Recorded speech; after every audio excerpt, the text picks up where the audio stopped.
All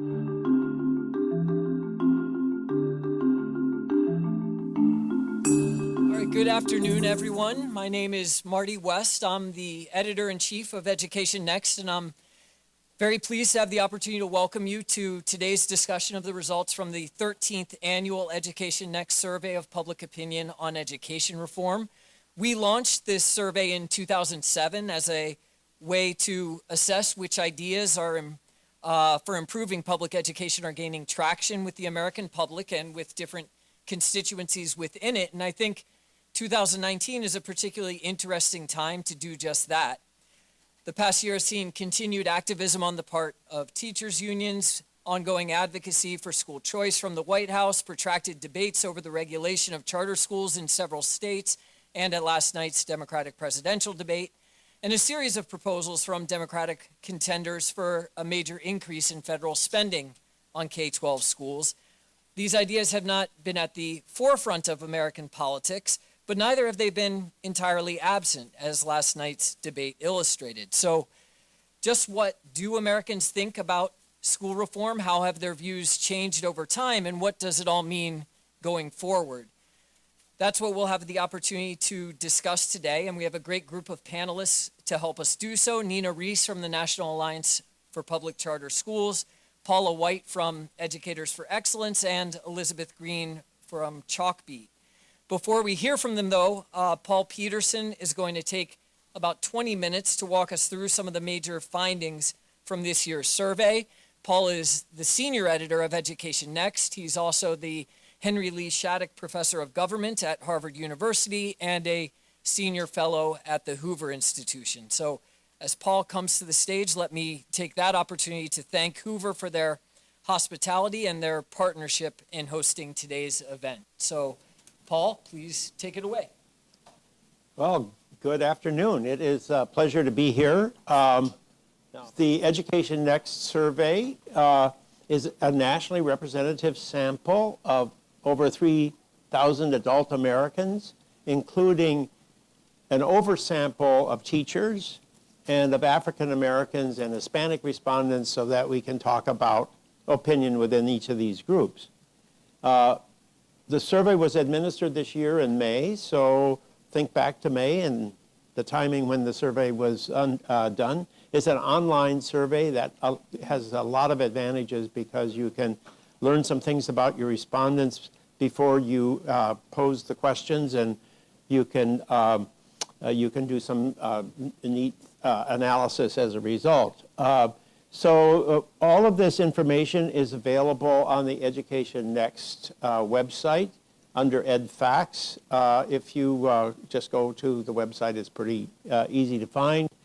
And one of the things about our survey is we don't have a don't know answer. We have a I neither support nor oppose this policy. So for many questions, we have that, and we don't report those results here. So the percentages will not add to 100. So when you see a percentage, don't assume that the support, if you get the support percentage, don't assume that the opposition is everybody else. Because this group of the population that says I neither support nor oppose can be 10 to 20% of the total.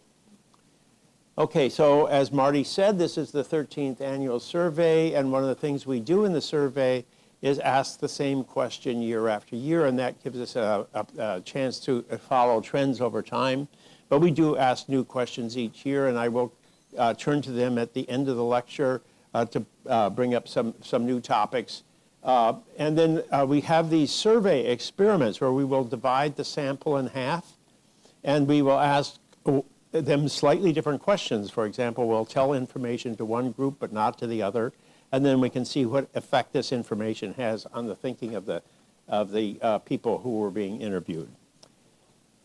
So the theme of my presentation today is going to be that despite the lack of attention being given by the national political figures, with the exception of last night when they must have known that I was going to say that, and all of a sudden they decided to talk about education, maybe they've noticed something there, because school issues are trending. There is definitely some changes in public opinion that are going on.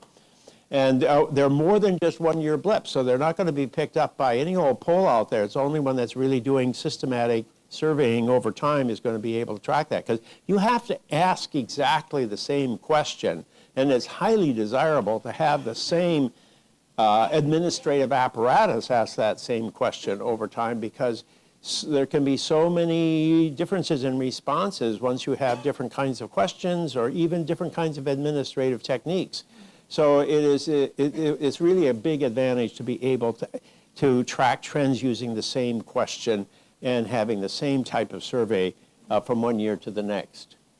So what we find when we do this is, on the one hand, we find greater support for established institutions, whether it be evaluations of local schools, schools' expenditures, teacher salaries, unions, tenure, traditional pay, all those things you see increasing support for. At the same time, you see support for reforms, whether it be Common Core or testing or school choice. You're seeing higher levels of support. So it's almost what is going on here, because you're seeing rising levels of support for things that the elites in Washington tend to think are opposed to one another. So let's start with how the public grades the schools. We ask a question, well, what kind of a grade would you give on the A to F scale that's traditionally used? How would you grade the schools in your community on this? We also ask this for the nation as a whole, and with the nation as a whole, we see no change over time. That's been very stable for a long period of time, and it's very low. About 20% of the population, maybe 22%, will say they think that the nation's schools deserves an A and B. But the support, the idea that their local schools deserve an A or a B has increased really quite dramatically since 2011. So that today for the general public, which is the middle line up there on the screen, it's 60%, and that compares to something in the 40s in 2011, and you can see that in the last couple of years there's been a big spike in that opinion. Then if you look at teacher salaries, you're going to see something that's similar. Support for teacher salaries among the public as a whole. If they're not, here we do this survey experiment that I just mentioned. We give one half of the sample information about what the average teacher earns in their state. We know which state they live in, each respondent, so we tell them the average salary of their teacher in their state. And half the sample is informed given this information. The other half is not given this information. We call them uninformed. They're not stupid, they just don't happen to have this particular bit of information at their fingertips. And if in the uninformed category, you can see that the support for increasing teacher salaries is 72%, which is way up from where it was. And even those who know teacher salaries today, you always get less support. That's the yellow line. The yellow line will show you the level of support for teacher salaries among those who know what teacher salaries already are. And that's about 20% or so less than it is for the ones who aren't given this information. But both lines move up quite dramatically in the last couple of years. So that's what I mean. There's a trending in favor of paying teachers more. Now, whether that's because of the teacher strikes that have occurred or more aggressive union leadership, or maybe it's because everybody is earning more money today than they were a couple years ago. So there may be it may be that somehow the good economy that's out there is leading to good feelings about schools and good feelings about maybe we should support teachers with higher salaries. And the same is true for school expenditures, if I can get, yes. For school expenditures, here you have to look at this. This is only those who are informed about current expenditures. We get the same pattern here. You'd see even higher percentages supporting this.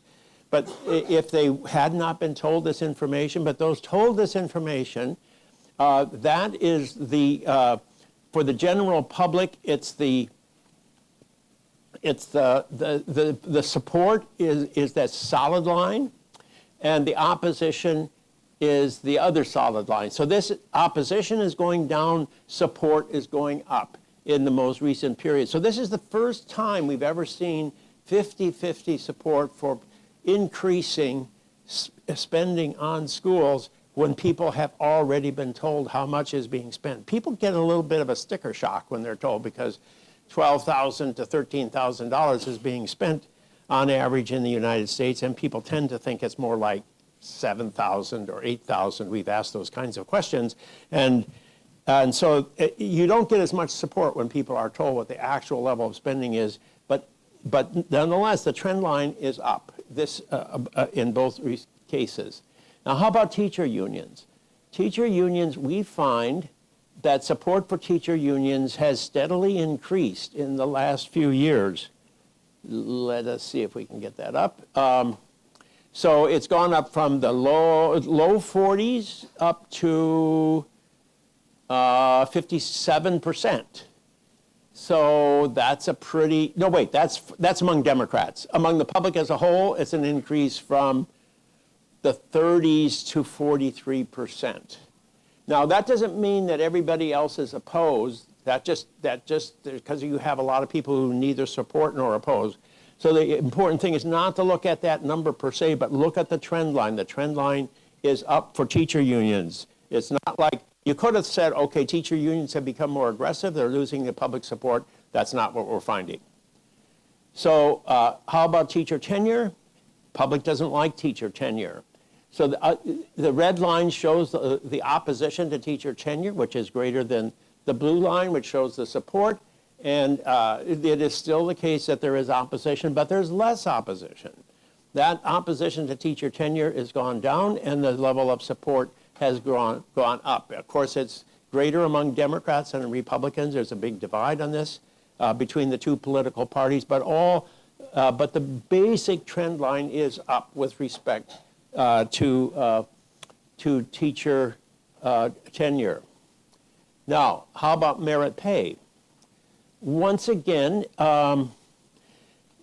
the question is phrased here: should teachers be paid in part based upon how much a child learns?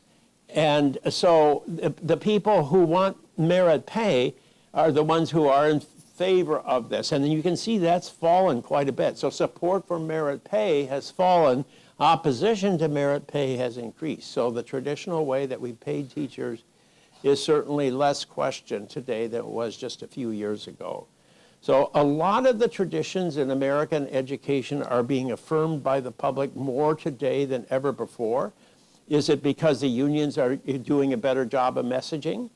Is it because the economy is going well and everybody feels better about existing institutions? This is not what everybody says in the media these days, but it really looks as if the public is not terribly unhappy.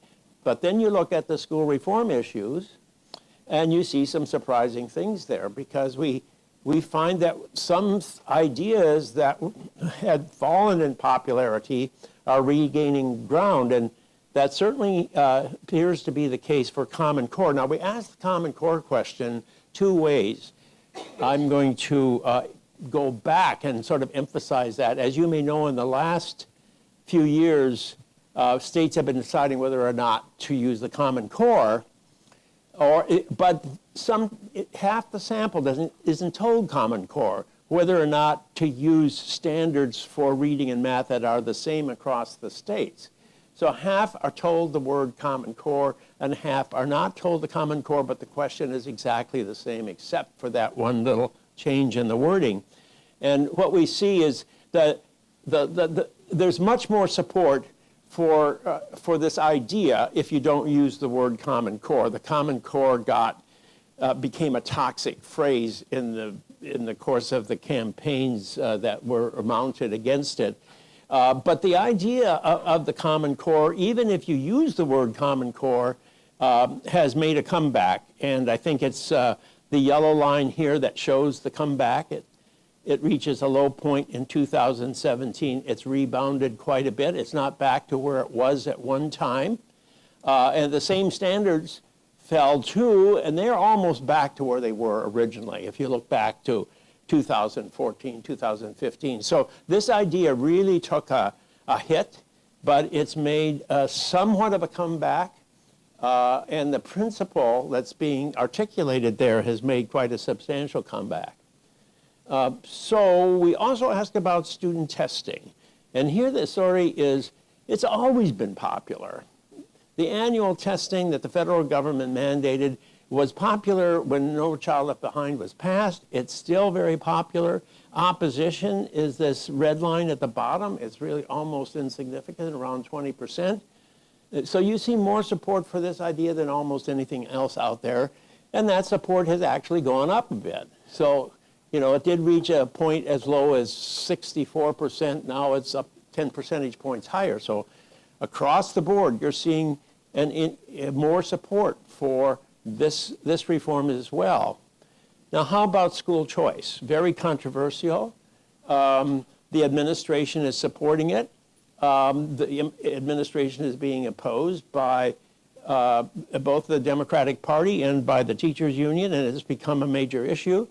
And you might think that this public support for this idea is declining, but in fact, it's gone up quite a bit since 2016. So we sort of took 2016 as the point to measure from here, because it's when the Trump administration it arrives on the scene, and we see, if you look at that solid green line, a pretty steady increase in support.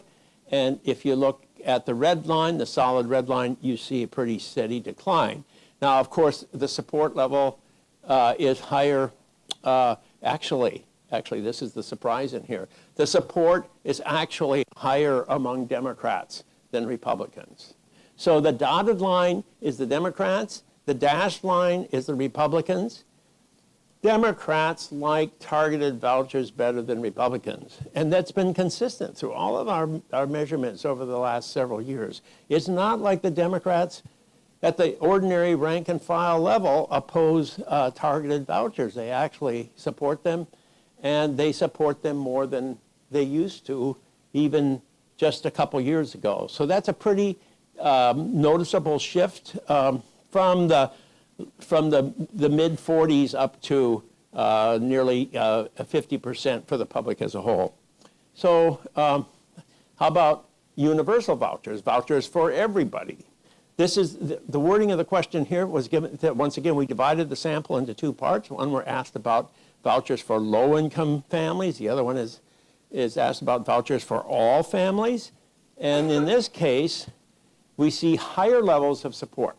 This actually gets more public support than the programs do that are currently in operation out there. There is hardly anything out there that is a universal school voucher program, yet it gets higher levels of support, and it gets more support among Republicans. The dashed line is the Republicans, and the dotted line is the Democrats. So the Democrats like the targeted voucher program, but they don't like universal vouchers, and the Republicans are the opposite.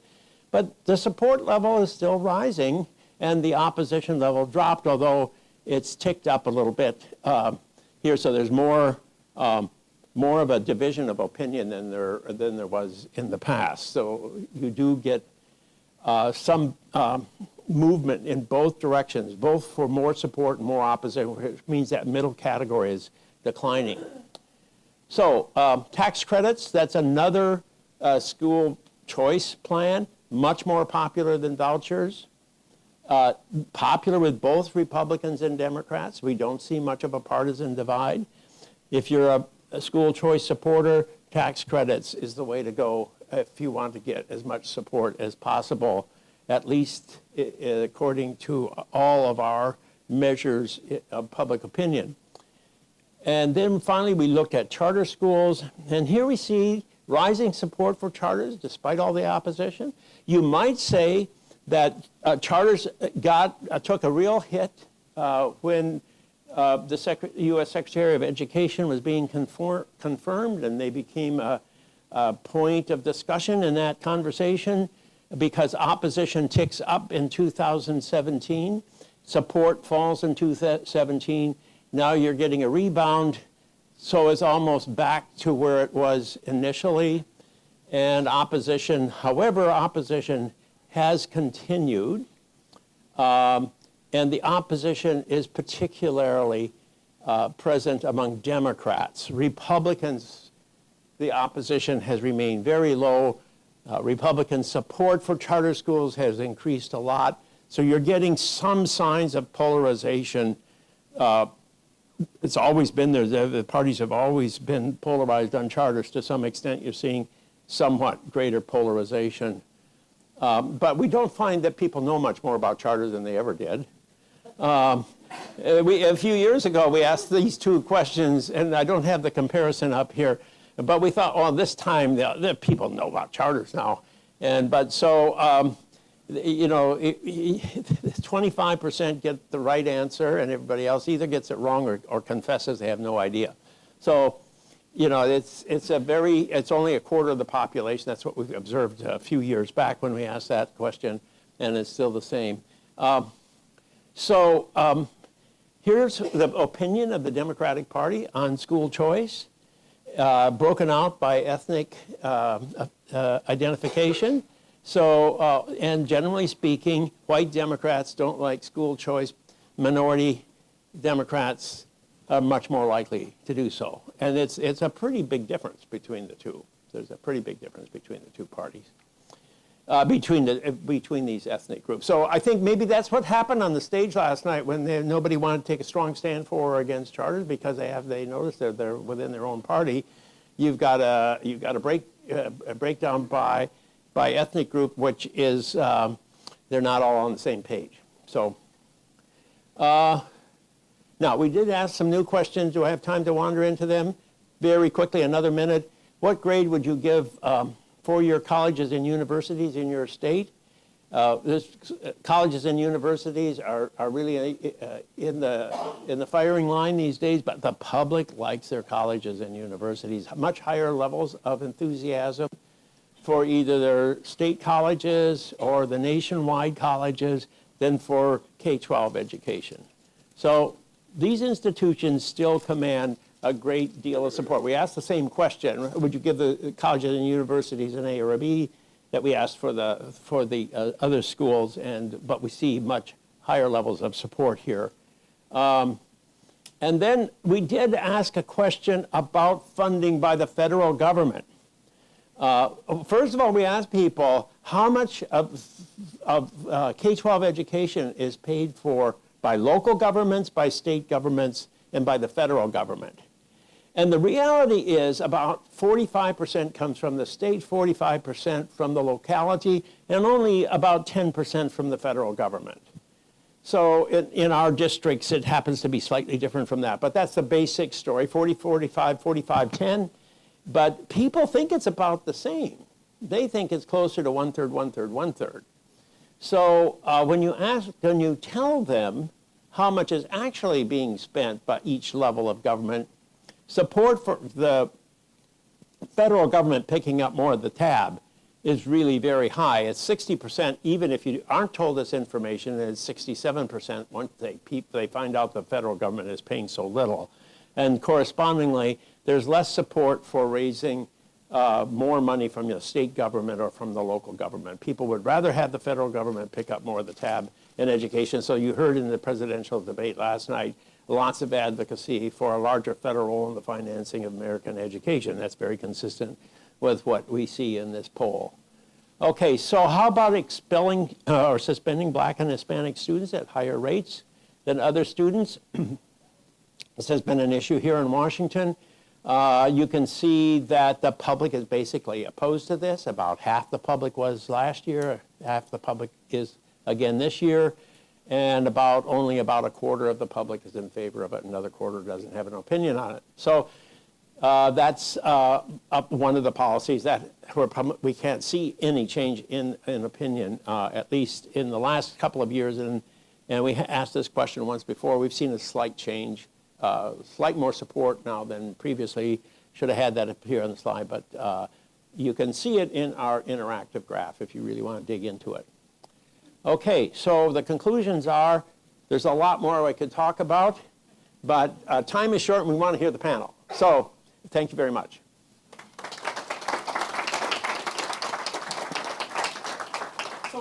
Paul. As you can tell, we have a lot to talk about, and we have some great people to talk about it with. So I'm going to invite the panelists to make their way to the stage, and as they do, I'll tell you a bit more about them. First, Elizabeth Green is co-founder, CEO, and editor-in-chief of Chalkbeat, a nonprofit news organization that, in my view, has played a key role in revitalizing local education journalism, in particular nationwide. She's the author of the best-selling 2014 book, Building a Better Teacher, and her reporting always seems to find its way onto the syllabi for my courses at the Harvard Graduate School of Education, so I'm glad to have the chance to talk with her today. Paula White, on the far left of the stage, is executive director of the flagship New York chapter of Educators for Excellence, an organization that works to elevate the voices of teachers in education policymaking. Her previous roles include 9 years as an educator in the Atlanta public schools, founding a public charter school, leading an initiative to introduce trauma-informed practice in New York City, and serving as a state director for Democrats for Education Reform. Somewhere in there, from 2013 to 2016, she was also the chief turnaround officer at the New Jersey Department of Education. And then finally, in the middle is Nina Reese. She is president and CEO of the National Alliance for Public Charter Schools. She has previously worked for Knowledge Universe and served as Deputy Undersecretary for Innovation and Improvement at the U.S. Department of Education. So thanks to all of you for being here. And Nina, I think I'll start out with you. I'm going to ask a few questions to kick things off, by the way. So Nina, 2 years ago, the headline result from our survey that we were talking about here was a steep 12 percentage point drop in support for the creation of charter schools. That support's now mostly recovered, but as Paul noted, there's some other patterns in there that need some interpretation. We have a gap in support between Republicans and Democrats that's wider than ever. We have a large split within the Democratic Party between Black and Hispanic and white voters, and most Americans still can't answer basic questions about charters, like whether they can charge tuition or hold religious services. So big picture at the National Alliance, is the glass half full or half empty when it comes to opinion on charter schools? Well, first of all, thanks for having me. We love getting your survey, by the way. This is one of the measurements we use at the National Alliance to see how effective we are as an organization in terms of our advocacy. So thank you for doing this every year, Marty and Paul. For us, the glass is always half full. You have to think that way when you do this work. And I would say that our sector in many states came together as a result of compromise between the left and the right to come up with solutions that really impacted the well-being of people, students in public schools. And so for a very long time, we were the favorite child. Both parties supported us, certainly at the federal level. We had presidents, starting with President Bill Clinton supporting us. And so, we're not necessarily used to these fights until recently. So some of this is just a function of not having been in the trenches and fighting the teachers' unions as much as we need to acknowledge their existence now. And the opposition against charter schools also is kind of a new thing that has definitely gained more traction at the national level. So I think this is a great opportunity for us to actually go back to our roots. Most of our school leaders are individuals who started charter schools because they were dismayed with the quality of public education in the traditional system. The vast majority of our leaders and parents, our community leaders, they're left-leaning Democrats. I think this is the moment in time where if we really care about this, we have to show up and demonstrate, certainly to Democrats running for office, that this is something we care about. It's always challenging to do this at the national level because education is such a state and local issue. But I think if there's one moment in time where it's important for our sector to come together to at least educate these candidates about the value and the importance of charter schools in the fight for equity and excellence, this is the moment to do that. And if last night's debate was any indication, I do think that a lot of them are taking note because they were circumventing the question asked, other than Mr. Castro, in a clever way. So,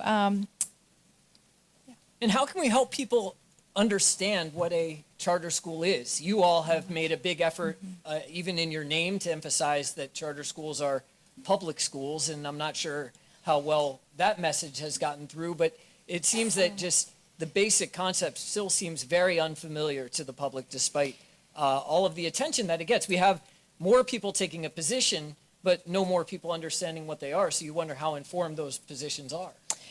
Yes, and so that is a problem. Most people don't know what a charter school is. A lot of the people teaching in charter schools also don't know that they're teaching in a charter school. A lot of our charter schools don't have the word charter in their name. And this was fine for a very long time when we didn't have an opposition. But now that you have a concerted effort to undermine or define charter schools in negative ways, it is a liability. So we need to increase the knowledge level. But to do that nationally requires a lot of coordination and support. We're still only 6% of the total market. And when you're only 6%, you can only do so much. But in those communities where we have a large share of the charter school market or students in charter schools, like Washington, D.C., we definitely need to do a better job of defining what they are, what they're not, and making sure that at least those who are teaching in charter schools and the parents who are sending their kids in charter schools are defining charter schools and explaining what charter schools are to those who don't know what they are. And we're also open to advice from you, Marty, and others in the room. So Paula, I want to bring you into the conversation, and I could do so on the charter topic, but I think I'll shift it and talk about teacher policy a little bit. We've seen this continued surge in support for increasing teacher pay. Paul didn't mention it, but the only time we saw support as high as it is currently was when we conducted our survey in 2008, just prior to the financial crisis at the peak of the housing boom. So we're hopeful that this is not one of the leading predictors indicator. of a recession. But setting that aside, we do see strong support for increasing teacher pay. We also see, though, Paul emphasized the decline, but continued support from the public for changing how teachers are paid, and in particular, basing pay more on student learning. So how should policymakers respond to that set of facts? Is there a compromise to be reached where we combine pay increases with some changes in how pay is structured, like what happened in DC, or what is your reaction to the data? Sure. So that's a great question, and I'm happy to answer it. But I just want to echo Nina in saying thank you so much for having me. Also, thank you so much for doing this survey. My kids like to do Netflix and chill. I like to do data and chill. So I think I've got several weeks left to really dig deep. But, I think that what we see with the conversation about teacher compensation is that folks know that teachers are really impactful for student learning, and they want, and they want them to be compensated fairly. But one of the things that teachers know and that teachers have seen is that their evaluation process is often being used as a political football, and they don't appreciate it. But what we know about teachers is, first of all, teachers invented tests. We know that, right? And we know that they care about advancing student learning, but I think the political football issue is a relevant one. I think the other thing is about multiple measures, right? So to ask a question about, do we want to have measures of student learning factor into teacher compensation, I think that can be a large yes. I think where the nuance occurs is teachers saying, well, what about portfolios? That should be something that we should look at. What about, the local assessments that teachers are given in their classroom from one week to the next? That should also matter. And so I think in the sort of broader swath of options for evaluations of student learning, what we've certainly seen with our educators is that they do care, but they want it to be sort of more comprehensive and looking at multiple measures. And I should say that Educators for Excellence is a teacher-led and teacher-founded advocacy organization. And so our goal is sort of twofold, which is to elevate the teaching profession in ways that are also getting us wins for kids.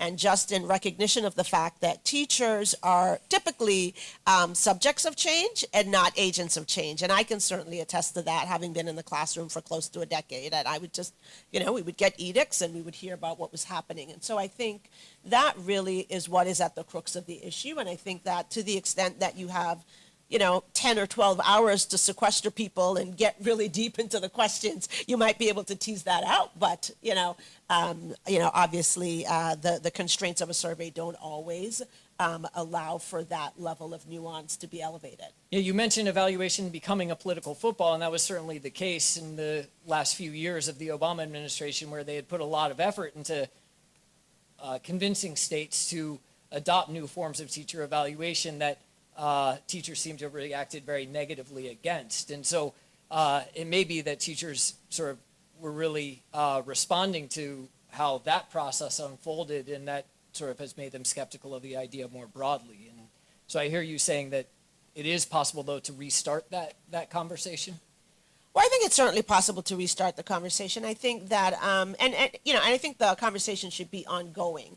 I just think that when you have 1 year where, an administration says, well, measures of student learning will count for 30%, and then the other year they say it'll count for 10%, and then another year you find that, oh, well, this is the inaugural year of giving this test, and oh, gee whiz, we messed things up, and oh, the kids, were trying to press the button on the computer and it was jamming, and all of those kinds of things. People are like, whoa, let's pump the brakes, right? And so I don't think that it's necessarily the concept, but I do think it is, the devil in the details, and that what we need to do is to just make a level-headed decision about how we are going to integrate measures of student learning into teacher evaluation, make that decision, and, just kind of stand your ground and make sure you, work out the glitches, and also to make sure that the results of these assessments are coming back,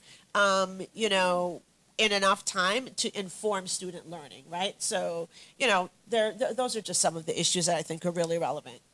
So Elizabeth, I want to bring you into the conversation, and I thought about doing so with a very specific question, but instead I think I'd rather ask you as a journalist, so what do you see as most newsworthy or surprising in the findings as a whole, either what Paul shared or something else that he didn't have a chance to discuss? Well, it's funny because I'm just reacting to what Paul is saying right now and thinking about we have a bureau in Tennessee. And I mean, think about the thousands of educators in Tennessee for whom for 3 years in a row, the state test was such a colossal disaster that many thousands of students just weren't tested at all. So you could be an educator for excellence in Tennessee who says, this is crap because I've worked all year to try to get my bonus based on this test, and it doesn't even get administered because my state education department isn't able to get a contract with a national company that can successfully administer an online test. So I think that that's just one tiny little example to give you a sense, I think, of that nuance that Paula is talking about, which is real. I feel like one headline that just came up is what you said, Nina, that because about that this is a first moment or a new moment for charters to be on the defensive politically, and I'm finding that really interesting because I feel like in every place where we have reporters, they would say, "What are you talking about?" We've been covering the fight against charter schools for years now. And in fact, I'm thinking of Newark, New Jersey as an example of a place like Washington, D.C., where charters are creeping into the majority.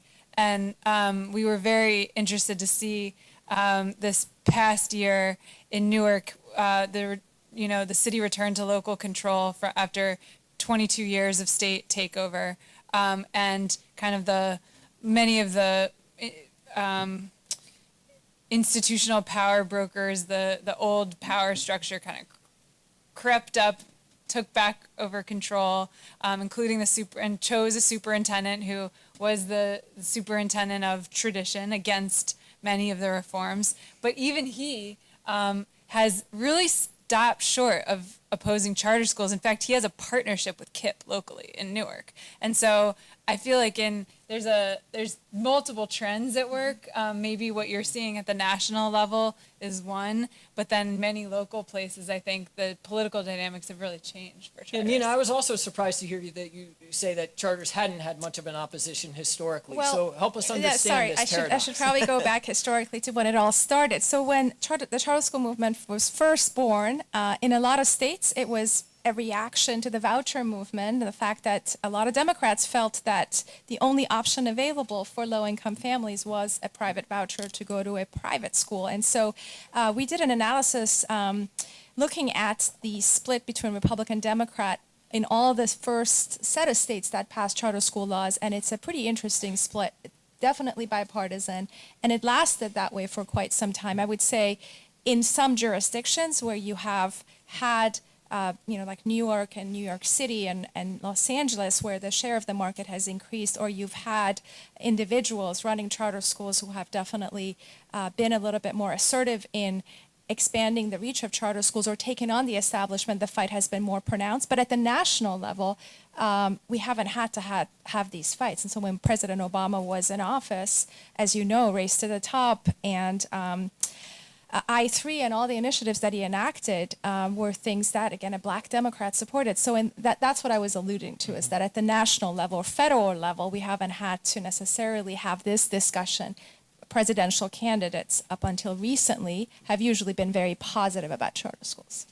So let's talk about the president a little bit. I think Paul and I, when we were looking at the data over the past couple of years, have been a bit surprised to see public support for various forms of school choice increasing. If you look from 2016 to 2018 and you ignore that initial blip for charter schools, the big ideas that the Trump administration, Secretary DeVos, have been talking about seem to be gaining support, despite the fact that the president himself is not overwhelmingly popular, and DeVos has certainly been a prominent punching bag. So, Paul, how can we make sense of the fact that we see continuing or increases in support over this period, despite the fact that I think many of the organizations in the choice community have been a bit, uncertain about whether it's a blessing to have support from the White House? Yes, well, thank you, Marty. One thing, just to comment on the conversation that's been on the table here, one thing that we didn't mention was the fact that some years ago we did an analysis where we asked people what they thought of charter schools and then connected it to whether there was a charter school in their specific school district. And we found no difference. People were as supportive or as opposed to charter schools, whether or not they lived in a district with a charter school or without one. That has changed. So we now see a distinct difference between charter school, places where charter schools are already present, and places where charter schools are not present. And the change is in favor of the charter schools. So either charter schools are getting better, or people are becoming more aware of charter schools. But I think, Nina, this is an asset which you can exploit, because you might have more support at the local level than existed 6-7 years ago when we asked this question. Now, as to how we can explain the rising support for school choice, despite the fact, one possibility, we see the biggest increase in support for vouchers, and vouchers have been a bit under the radar. It seems to me like support for school choice increases when it's under the radar, and that was to the advantage of the charter schools initially, because all of the attacks were on vouchers. And during that period of time, we saw voucher support falling. Now the shift has been to really take on the charters, because they're the more significant choice intervention out there in terms of percentages of the population. So it may be that this bump up in support is due to the change in the focus of those who are critical of school choice. One of the things we see is that support seems to be increasing most among Republicans, who have never actually been overwhelmingly in support of the concept of private school choice, in part because they're more likely to be in rural locations, may not see it as irrelevant. The public schools are often strong institutions in those communities, but it may be that the sort of advocacy of this administration has made Republicans more likely to think that this is something that I should support as a Republican. What's surprising is that you haven't seen a contemporaneous decline among Democrats. So I don't know, Nina, how do you think about, do you want to stay out of the discussion at the national level and focus in at the local level, or how do you respond? I don't know which question I'm answering, but to the question of why is it that the support for tax credits and vouchers has gone up, and perhaps the support for charter schools hasn't kept pace, perhaps. I do think the level of opposition against charter schools and the discussion around charter schools is higher than that of tax credits and vouchers right now. So that may be one of the reasons why there's not as much controversy around those other issues, which may be why people are gravitating towards them or find them more attractive. That's how I would explain it. But I also think in the abstract, the way these questions are asked, I mean, how could you oppose the fact that you might get a tax credit for sending your kids to a private school or for educational expenses? But the rubber hits the road when you actually have a policy and then the opposition turns that into something that harms the traditional public school system. I think until you have those live fights, it's difficult to just judge the popularity of these things based on the survey. Yeah, I pulled up a recent AFT survey that worded their voucher question, we all know, quite differently. And I think their finding was there was only 20% support. And of course, the value in your poll is you're asking the same wording year after year. So I understand that the change over time is what's of interest, but I do kind of wonder, about the value of the limitations on the value of polling when it comes to especially vouchers. Yeah, I do think vouchers, that's an area where we in our own survey have done experiments showing just how much it matters, even when you're using the same sample, same administrative apparatus, whether you emphasize, for example, the public expense or use of public funds versus describing it in other ways. And it does matter a great deal, which is why I don't think we place a lot of emphasis on comparing, say, the level of support for vouchers as we ask it to the level of support for charter schools, but rather pay more attention to the trends over time. And that's what I think has been so surprising to me over the past several years. It looks like you were. Oh, no, I thought. I was thinking about I'm curious what people on the panel think about the politics of vouchers over time as that has tracked this poll. Like, when we opened a bureau, I'm talking about Tennessee again, sorry, or you're welcome, depending on who you are. When we opened our Tennessee bureau, having been a reporter in New York, I was really fascinated by how unsuccessful the efforts of, and by the way, how unsuccessful the very determined and well-financed efforts of voucher supporters in Tennessee were at getting voucher legislation at the Tennessee state legislature, and realized that's a pretty common story that probably people who attend Hoover Institution events are more familiar with than I was at the time. But what do we make of that? In Tennessee, we finally just did get voucher legislation, but it only, at its cap, will influence 15,000 out of 1 million students. So I'm very fascinated by those politics and trying to think to myself as I sit here about the trend line. Yeah, I mean, it seems to me that the voucher concept has always had strong support among the elite level for Republicans. But if you look in our own data, traditionally at the grassroots level, much less so. And you see that, for example, in the targeted voucher model being more popular among Democrats than Republicans. But it'll be interesting to see whether the politics around that in red states change, right? The way to get a voucher program passed traditionally has been an alliance between some conservative Republicans and urban Democrats who are desperate for more options, and that's why we've seen these targeted voucher programs be the ones that are taking off. Of course, the more recent model is the tax credit model, and Paul, I don't know if you want to. Yeah, well, just on this topic, I sort of think Republicans are very strong for vouchers somewhere where they're not. So you can get the Republicans on Capitol Hill to vote in favor of vouchers for Washington, D.C. Right. much more easily than you can for any State. other state. Yeah. So that is true in the state legislature. Rural areas, the school superintendent and the school administration are very significant power base. They bring a lot of resources into the community. They're a very valued institution.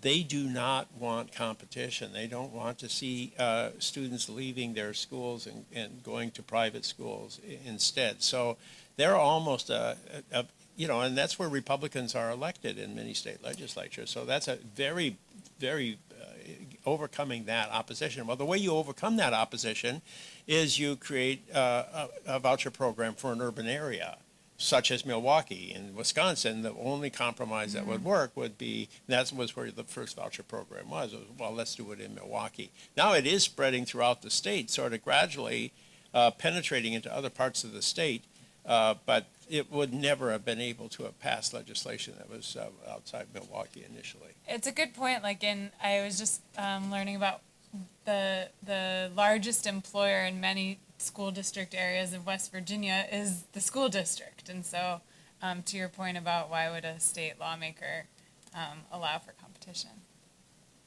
Paul, I want to bring you back into the conversation and maybe shift the topic back to teachers a little bit. We've been struck by this steady increase after unions went through a bit of a rough patch in the sort of early part of the past decade. Sort of the past 5 or 6 years, there's been a steady increase in the share of Americans and of teachers who see the unions as having a positive influence on the nation's schools, or actually I think it's the schools in their community as we ask it. What's behind this, I don't know, successful image reclamation project?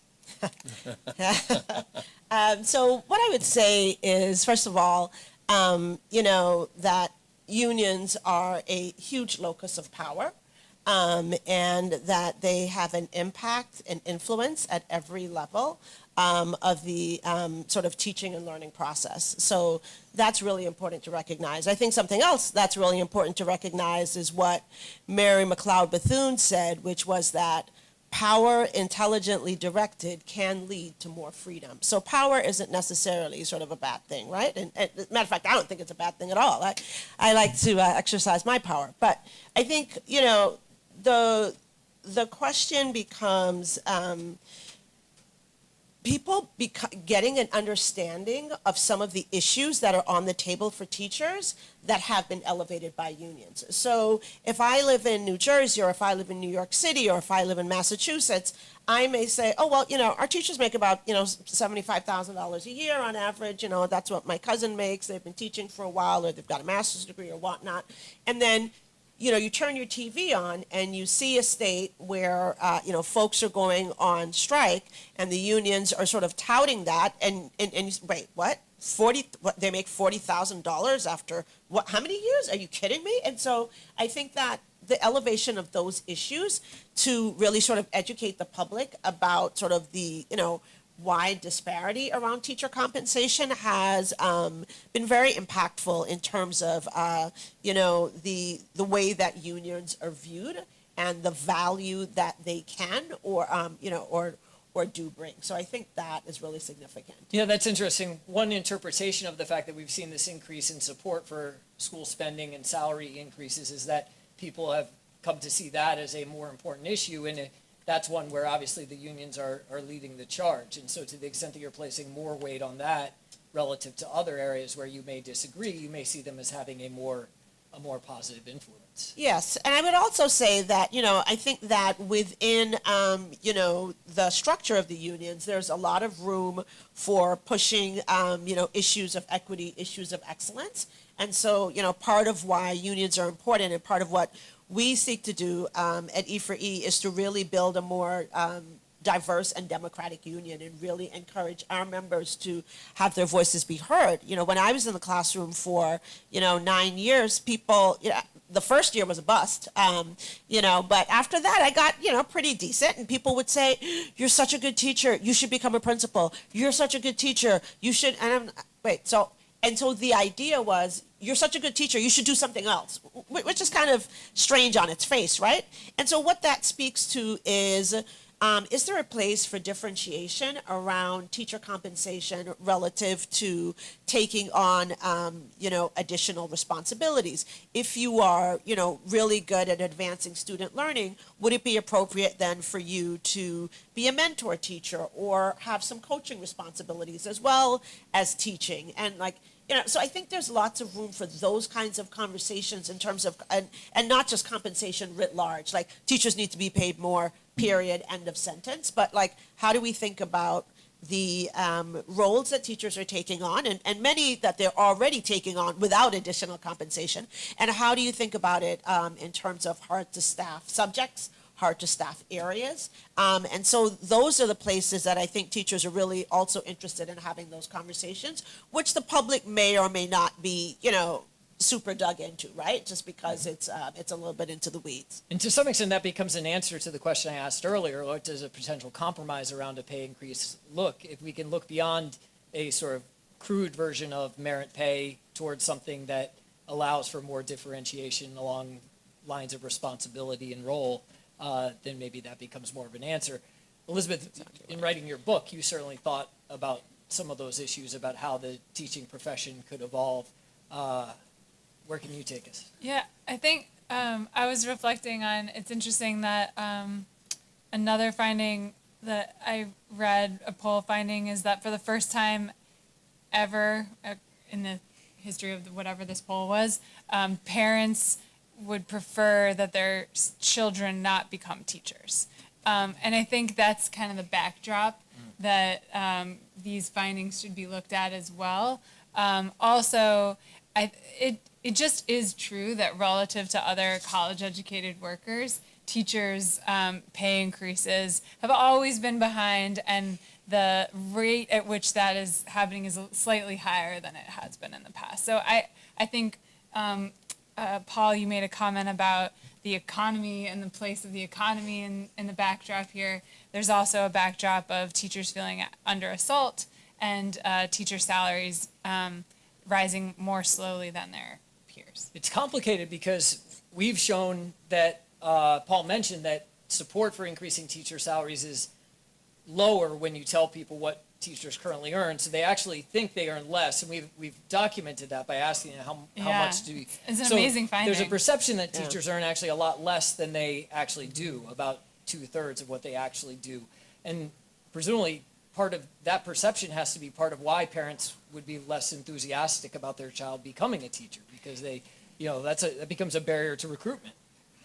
I'm very curious about the relationship between the way you guys pose that incredible salary question. I love the way you pose that, and the reality of the years of experience curve that Paula was alluding to, and the way teacher salaries are structured. The word average, the average member of the public may not realize that same salary is likely to be not so different much later on in a teacher's career. Think about the 30-year veteran versus the novice. But remember, though, that number is going to be driven more by the younger teachers than the more experienced teachers, because there are not that many experienced teachers in the workforce. It's not like people go into teaching and stay for 55 years, and every new cohort is just 1/55th of the total. It's the average length of time as a teacher is, I think it's 5 years. Marty, is it 5 or is it? I was going to say that based on that trend, I would assume the average and the mode are actually quite similar in a way that the member of the public might not assume, right? I know the modal teacher right now has 2 to 3 years of experience. The average level of experience is a bit higher. It must than be that. more like average. But so 14. A fifth-year teacher is not getting a lot more than a first-year teacher. So the average teacher salary is going to be more weighted by teachers in the early years and the later years. Although I quite agree with you that you have a very, the experienced teacher is earning quite a bit more. It's also true for professors, I'm pleased to say. I do think it's worth thinking about just a few other factors. One is that it is true that not the increases are not front-loaded, they're back-loaded, right? And so you will see for the last 3 to 5 years that you would be, in the classroom, then you're starting to see slightly larger jumps. And, incidentally, that's what your pension will then be based on, right? Is like, the most recent aggregate of years and what you make. So that's worth interrogating, right? Like how how much does that serve children? How much does that serve educators for that to be the construct? But I think also, too, there's an issue around teacher diversity because, historically, women and African Americans, folks of color, have been able to have access to the teaching profession. And so, if you are going to college and you say, I'm going to become a teacher, then it's quite possible that a family might say, really? I want you to become something, sort of more significant or what have you, because there has been a normalization to some extent of that. And the final thing I would say about that is that I think that's why elevating the profession is so important, because it's a profession of teaching, and there's a discrete body of knowledge that you have to have in order to be a teacher. If you find yourself using all the same adjectives for teachers that you would mentors, then you're probably not talking about teaching, right? So we have a job to do in terms of sort of really solidifying this as a profession with a discrete body of knowledge and recognizing that we are the number one in-school factor to advance student learning. And as long as we're sort of having these warm, fuzzy kinds of conversations exclusively about teachers, then I think we're going to have an image problem.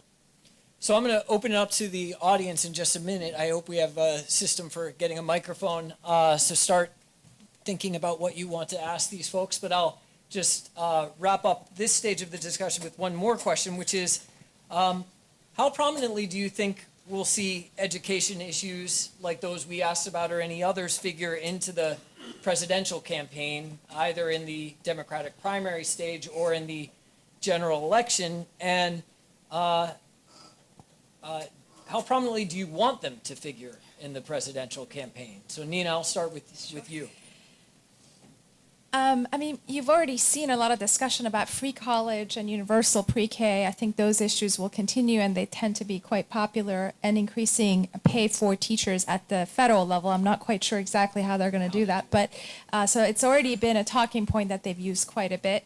How much of this will continue in light of all the other issues that are on the table, I don't know, but it does seem as if there is quite a bit of discourse as is around these specific issues. It's unfortunate that they're not talking more about K-12 and about accountability, quite frankly, because that's been at the core of the Democratic Party's platform around education for a very long time, and unfortunately that's not being discussed. The other thing I will also mention is I was really surprised by the fact that people want to spend so much more money at the federal level, while at the same time all this power is going back to states thanks to ESSA to do stuff at the state level. So it sounds as if they want more money because our share of funding at the federal level is not high, but they still want the control perhaps to be at the local level, which...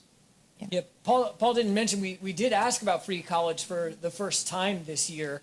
And the reason we had not asked about it before is it's really amazing how fast this idea has moved from sort of the fringes of the political spectrum to the mainstream of the discussion. And consistent with that, we found very high levels of support. Again, I'm sure it depends a lot on the wording, but we saw, especially among Democrats, very overwhelming support. And on federal spending, given what Paul shared with us, I think a Democratic candidate here in our poll should begin their pitch for more federal spending by emphasizing just how low the federal share currently is. That would be a way to make people more receptive. Paula, any thoughts heading into the campaign season? Yeah, just two really quick things. I think increased compensation, for teachers, which just echoes, what your survey has found, and I think it polls well. I think it's something that will become a part of the conversation for that reason. And I think the other thing that we haven't talked about at all in this conversation is the school-to-prison pipeline and, the conversations about exclusionary discipline and, over-reliance and suspensions and so on. And criminal justice reform is a huge issue right now. And so the school-to-prison pipeline intersects well with that issue. And so for that reason, I think that can be part of the conversation and can weave its way pretty seamlessly into those debates. Elizabeth? I think the most interesting moments of the debates have been when every candidate, mostly white candidates, are asked to talk about racism, and just like that, oh, okay, I have to talk about racism now, and I'm a white person, is so fun to watch. But it's an important question. I'm glad it's being posed, and it's very interesting to watch how many people bring the racism question back to schools. I also think Betsy DeVos has done a great service for those who want education to be talked about in the presidential election. She's crashed our Chalkbeat website when we had the first story explaining who the hell she was and what was she going to do. Literally over Thanksgiving, we were all like, okay, bye family. Our website just crashed with so much interest in Betsy DeVos. So I think she, I don't have an opinion on whether we want more or less education, although I guess from Chalkbeat's perspective, more, and Education Next, more. Let's try web traffic. Right. But as long as the servers don't crash at a holiday. So I think Betsy DeVos is making it sexy again. That's interesting. Paul, last word before we open it up? No, let's open it up. Yep. All right, questions from the audience. Yes, ma'am, in the very back. So like general support for testing has been fairly high over time since 2015 when you first posed the question about it. But with teachers, it's a lot lower. So I was just curious, what you guys think about the difference between the general public and teacher perspectives on testing is. Do you think it's more of an implementation issue? You mentioned Tennessee, and I know that Missouri also had a lot of problems with their testing, their standardized testing. They switched providers 3 times in the past couple of years. So is it more of an implementation problem, or is it a matter of tests not measuring student learning accurately? We also asked another question where we gave people a chance to consider 5 or 6 different ways of paying teachers: peer evaluations, experience, credentials, whether or not you have a master's degree, whether or not students were learning, and there are a couple more in there. So what we found was that when we said pay teachers on the basis of what students are learning, we didn't say anything about testing. We just said pay teachers based on what students are learning. The public just was all for it. They like experience. They want to pay teachers according to experience, but they also think you should pay teachers according to how much they learn when they saw them all lined up in a row, but the teachers didn't like that. So I'm not sure it's all this implementation. I think it's sort of like, I don't want to be paid on the basis of how much my Harvard students learn. There's a lot of students out there who are not working very hard, and for my salary to be depending on how much they're learning, I don't want that. So I think teachers feel the teachers same view way. testing through the lens of evaluation, which I think is something Paula was pointing to earlier, whereas the public may see it in other ways as a source of accountability or information. Sure. So I think all of the things that you sort of included in your question, I think those are all relevant factors. A couple of other things. One is the VAM, or value added measure, that is used typically when you do use standardized test scores. And not to get too wonky, but some folks say, well, we don't think that this is, it's problematic, it's not perfect, and so I don't know if I want that to really be a part of my evaluation. And the other thing to remember is that only about 20% of teachers are teaching a subject and grade level that's tested. So most teachers are not teaching subjects and grade levels that are tested, because the federal mandate is 3rd grade and above. So if you're teaching K2, that automatically wipes you out. If you're not teaching literacy or math, and well, depending on the state, but and so I think that those are also factors as well, how relevant it is to a particular teacher.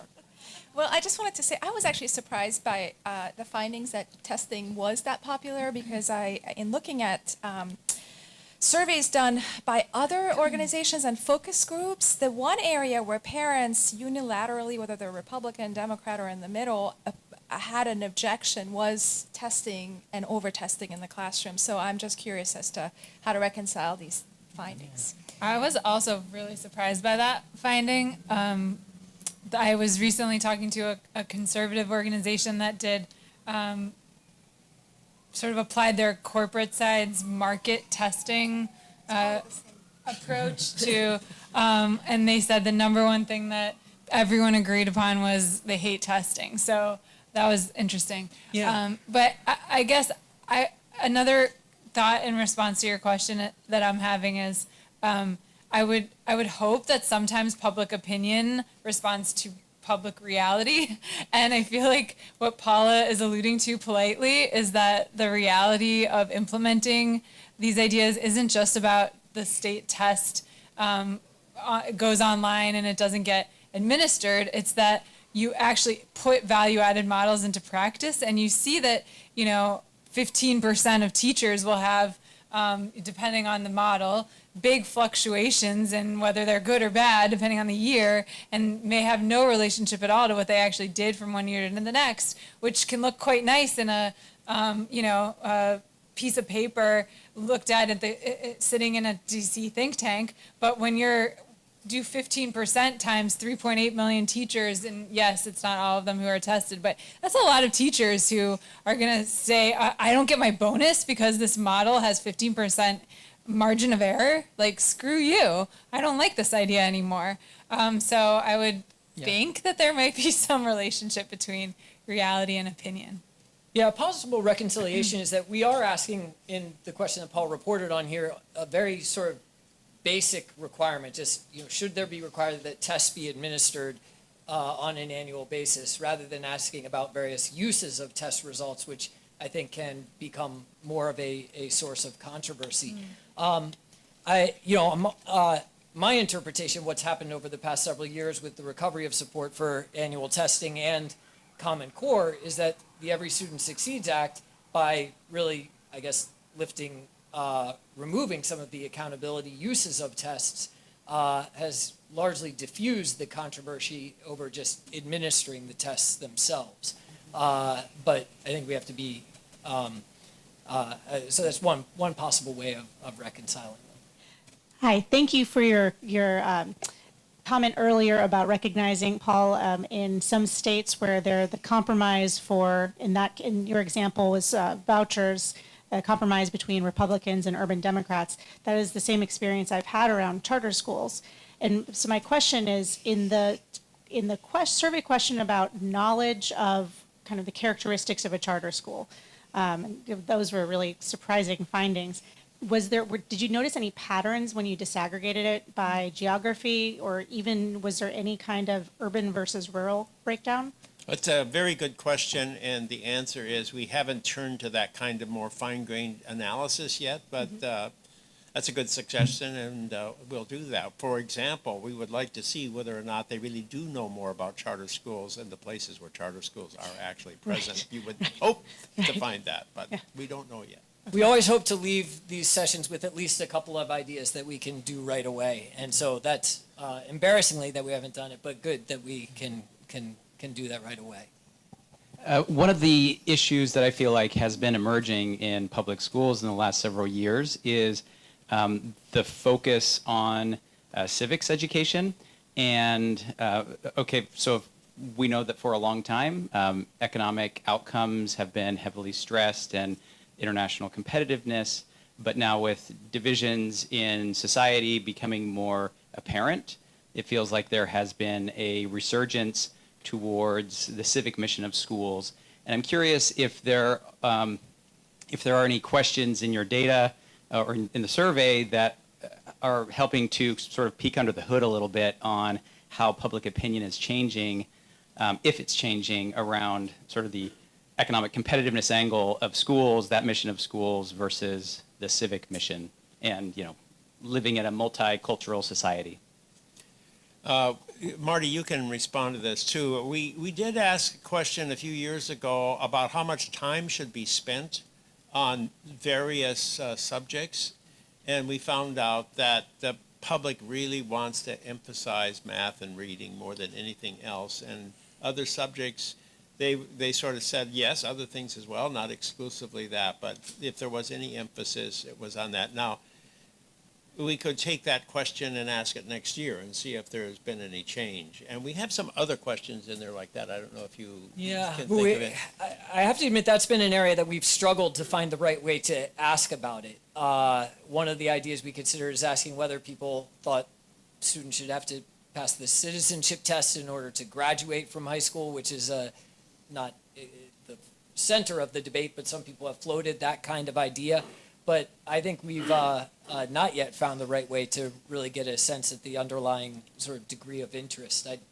A related topic is social emotional learning. We did ask a question on that. You phrased the question, Marie. Well, we asked about the relative balance between academic and social and emotional goals, and I don't have the numbers right in front of me, but we found people saying essentially 70% academic, 30% social emotional as what they thought should be emphasized in schooling. But it's difficult to get at. But Elizabeth the seems to have public an is idea. very old-fashioned, I would say, on the whole. I was just thinking you could do the split 50-50 and give first like some of the horrifying stats about civic knowledge. Oh, right. And then ask, do you think that it should just be English and math? That might be what you call a push-pull. So do you have any ideas? No ideas. But I was just kind of curious about how this has been playing out, because it feels like it is becoming a much more polarized issue in general, both at the K-12 level, also with free speech on campuses. I feel like education is becoming a more polarized institution than what we have, or we are looking to our schools to help solve it. Yeah. To solve this problem, and I don't know that we've actually made a lot of progress in actually coming up with those solutions. Can you just start over again? Yes, Yeah. I'm Susan Sclafani, and my question is whether, in looking at the demographics of the participants, you're able to get down to the other notion. You mentioned that, excuse me, that rural Republicans are against vouchers because they don't see an option. I know that the Fordham study of charter deserts also found that there weren't many outside of large cities or large suburban areas. And I'm curious whether the support for charters also is different among those who are in more rural areas than it is in urban areas. Because again, the school certainly doesn't want a charter school to take students away because its base is already so small. But I wondered about whether your participants are thinking in those terms as well. We have a paper on that done by two members of our research team. And I'm sorry I can't give you this information right off the top of my head, but this paper does exist. Okay. And I think it's on our program on education policy and governance website by Danny Shaquille. Yeah. Thank you. As it relates to funding for teachers, one of the things that seems so striking is that it seems that teachers certainly realize that they are an underfunded profession, or at least that their salaries are lagging behind other professions. But I'm wondering where they place the blame, because they seem to also be supporting the unions, who are also one of the chief negotiators for their salaries. So I'm wondering where they think this obstacle is. Or how do the teachers that you work with, who's the villain? So I think, we do see it parsed out a little bit, depending on the teacher. I think a lot of that is predicated upon the experience, interestingly, the experience that folks have with their union leader at the building level. Often, depending on how responsive that person is and so on, sort of, which kind of informs their overall thinking about how much the union is serving them or not. For example, in New York City, in the most recent contract negotiations, teachers, they overwhelmingly voted to ratify, the contract. And so I do think that they feel, that the union is doing something and that the union is impactful in making sure that their salary is in a certain place. But then the other piece of that is that they're kind of, the only game in town, right? Like this is who negotiates my salary. And so I do think that perhaps a lot of teachers feel like maybe it's just intractable. Like they go off in a room and they do their thing. But I think that there is this sense among a growing number of teachers that the union can work harder for me. So I do think that also exists. So I think it's a both and. There's this need to really push the union to live up to its ideals, but not so much necessarily just in the base pay, but again, what I talked about earlier, and thinking about the ways that compensation could be framed.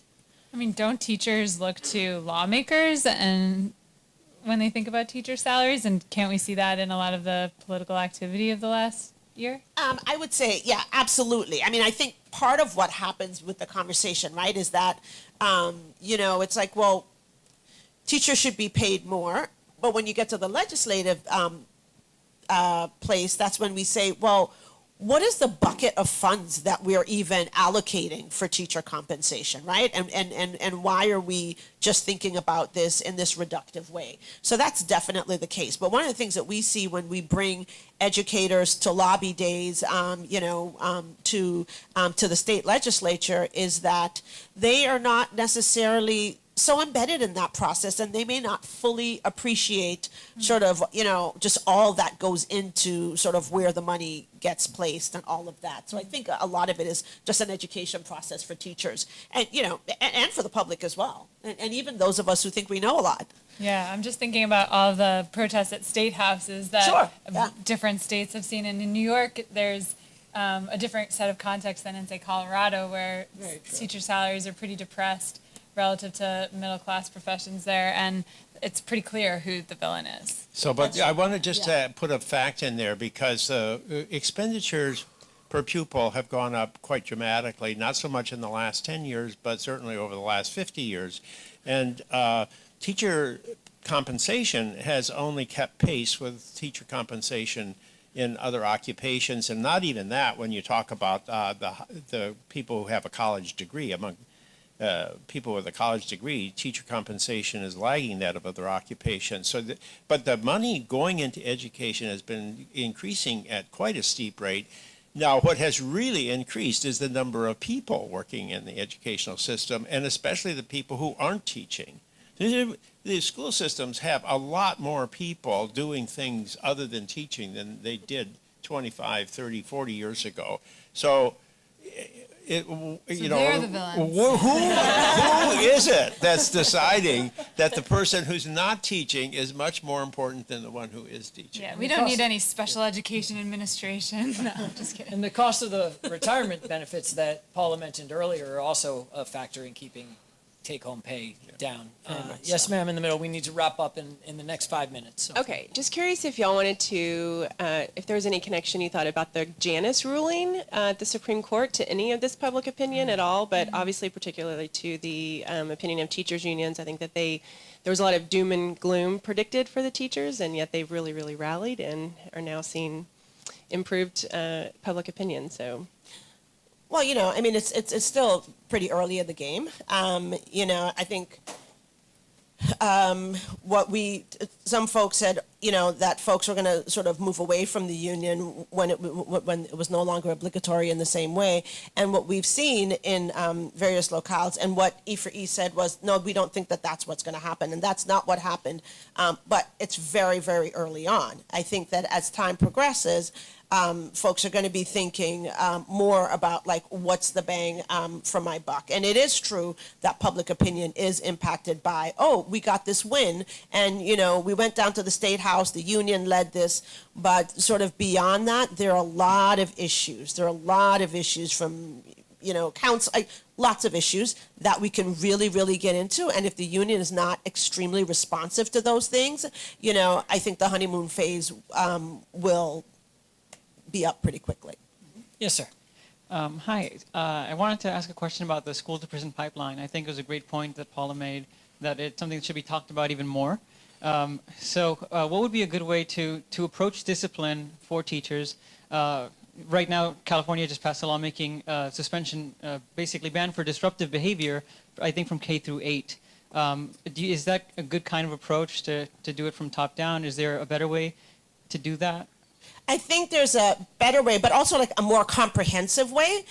So my first year in the classroom, I had a kid that was just really, really tough. The principal took him out and brought him back in the afternoon with a lollipop and a Coke. I didn't like that. I also didn't necessarily want to see him suspended, but I did want to be able to teach.